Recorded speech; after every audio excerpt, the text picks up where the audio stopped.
São Paulo conseguiu, felizmente, uma folga. Não é para ficar totalmente tranquilo, tem que ficar de olho no Z4 e tal, mas conseguiu uma recuperação. Importante, essa posição de 8º lugar, ela está mascarada, porque o São Paulo é quem mais jogou, né? É dos times que jogaram 17 partidas, então deve ser ultrapassado ali, quer dizer, seria ultrapassado, né? De alguma maneira, mas o importante é a distância em relação ao Z4. Então, hoje ela é de algum conforto. Então, você chega nesse momento para um jogo, aí você tem o Atlético Paranaense que está numa draga danada. O primeiro jogo é em casa. Você tem que ir para vencer. Como você falou, tem que ir para vencer, fazer o resultado, e aí você tem que ir com o que tem de melhor. Então, aquela coisa de São Paulo não tem condição de jogar as 3 frentes. Agora, nesse momento, essa discussão ela vai ficando de lado, porque não há muito o que fazer a não ser tentar avançar em todas. Né? Nas Copas, a possibilidade de algum título está nas Copas, e no Brasileirão é tentar manter essa posição aí com algum conforto. Você acha que ainda há essa discussão ainda existe em relação ao elenco é curto, então vamos rifar alguma Copa, Ale? É que tem que pensar o que é rifar? É você dar WO nos jogos? Isso o São Paulo não vai fazer. Isso aí com o time B, com os reservas. E mesmo o time B do São Paulo, o São Paulo não tem tantas opções assim de um time B. Se você, nesse momento, tem posição que se você perder alguém, já começa com a lateral direito, você tem o Mike que ainda nem estreou. Né? Então, se você perder o Cedric hoje, acabou o seu time A, acabou o time B. Mas se você escala o time B e você perde um jogador em determinadas posições, você perdeu o seu primeiro reserva para o time A. E aí, você tem uma suspensão, você tem uma lesão, mesmo seja uma lesão menor aí para substituir, e aí, você faz como? Então, só que por outro lado, você também não pode seguir jogando sempre, não, vou jogar sempre com os titulares, sempre com força máxima. Isso não existe mais. Nesse sentido, talvez a minha maior preocupação do trabalho do Crespo, assim, esses 5 primeiros jogos, seja que ele está demorando muito para fazer substituição.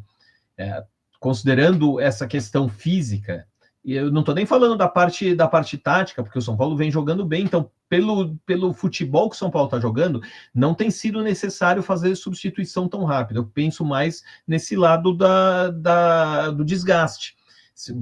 Talvez fazer pelo menos uma substituição no intervalo, que não conta para o limite lá de janela para substituição, aí você já dá uma descansada em pelo menos um jogador por jogo, e aí depois fazer uma substituição mais burocrática, sei lá, aos 10, 15 minutos do segundo tempo. Tem que gerenciar isso aí para não correr o risco lá na frente, porque você já perdeu 2 centroavantes, né? Tá com um desgastado, tem um outro que não pode jogar na Copa do Brasil. Eu não sei, assim, dependendo de como fizer o resultado na quinta-feira, eu seria a favor de levar lá para o Paraná, de repente, para centroavante, bota para estrear o Paulinho, né? Não estou falando para jogar um time completamente reserva, mas coloca o Paulinho lá para já ambientar o moleque. Ele tem feito gol no Sub-20, o artilheiro do time no Sub-20 nessa temporada. É um cara que tem... Ele é pouco badalado, mas tem um baita faro artilheiro. Então, sei lá, se você abre aqui 2-3-0 no jogo de ida, né? Amém.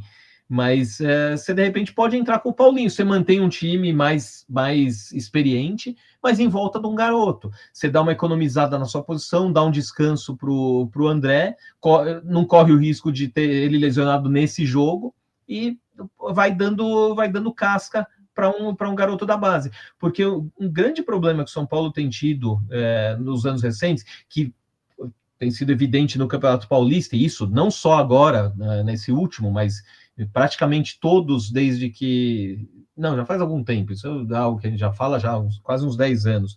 O São Paulo não dá casca para os moleques no Paulista, que é onde você pode dar casca. É onde você pode colocar eles para jogar assim. Você não vai colocar um time só de moleques em todo o jogo, mas colocar um aqui, outro ali, e aí depois, quando você precisa deles no resto da temporada, os caras já estão mais preparados. E o São Paulo não está fazendo essa preparação. Então, de repente, pode ter essa chance, dependendo do resultado que construir na ida. Você acha que na volta lá, São Paulo ganhe por 2 gols de diferença. Daria, olha lá, Rafael ou Jandrei, ó, Mike Arboleda ou Mike Ferrarese, Igão e Patrick. Pablo Maia, Luan, Rodriguinho, Paulinho, Tapia, Dineno. Dá para ir com esse time lá? Dineno não dá porque ele não pode jogar. Dineno não dá, jogou pelo Cruzeiro contra o Vila Nova, né? Verdade.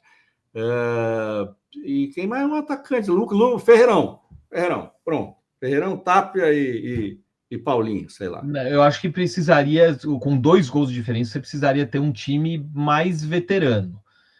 Não inteiro, daria para colocar uns moleques. Eu falo do Paulinho por causa dessa questão da centroavância, mas também porque é uma posição assim que se o moleque não sentir o peso do jogo, você não precisa necessariamente que ele faça gol.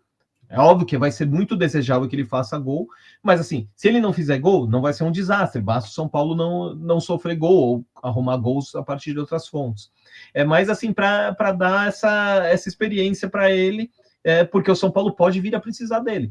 Porque como o André tá nesse esquema de desgaste, você não sabe se ele de repente vai estourar.